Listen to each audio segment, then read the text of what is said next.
এই জাগৰণ উৎসৱৰ সময়ছোৱাত মানুহ সম্পূৰ্ণ নিৰামিষ আহাৰ গ্ৰহণ কৰে আৰু সুন্দৰ পৰিৱেশত থাকিবলৈ যত্ন কৰে। এইখিনি সময়ত দেখা যায় যে সাধাৰণতে উদাহৰণস্বৰূপে মাছে পোনা দিয়ে, সেই মৎস্য বা মাংস কণী আদি নাখায়, নিৰামিষ আহাৰ গ্ৰহণ কৰে, মচুৰ দালি নাখায়। গতিকে পোনা দিয়া মাছক যাতে কোনেও আঘাত নকৰে বা ধৰি নাখায় বা নামাৰে, এনেকুৱা এটা আমাৰ ধৰ্মীয় দিশৰ জৰিয়তে আমাৰ সামাজিক তত্ত্বটো লুকাই আছে, নৈতিকতাৰ তত্ত্বটো লুকাই আছে।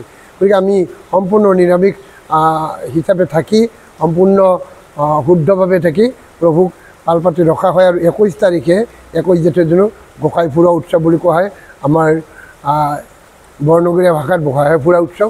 গতিকে পৰিভ্ৰমণ কৰাই, গতিকে নিশা 12 বজালৈ ইয়াতে পৰিভ্ৰমণ কৰা হয় আৰু 12 বজাত ইয়াতে প্ৰৱেশ কৰা হয় পুনৰ।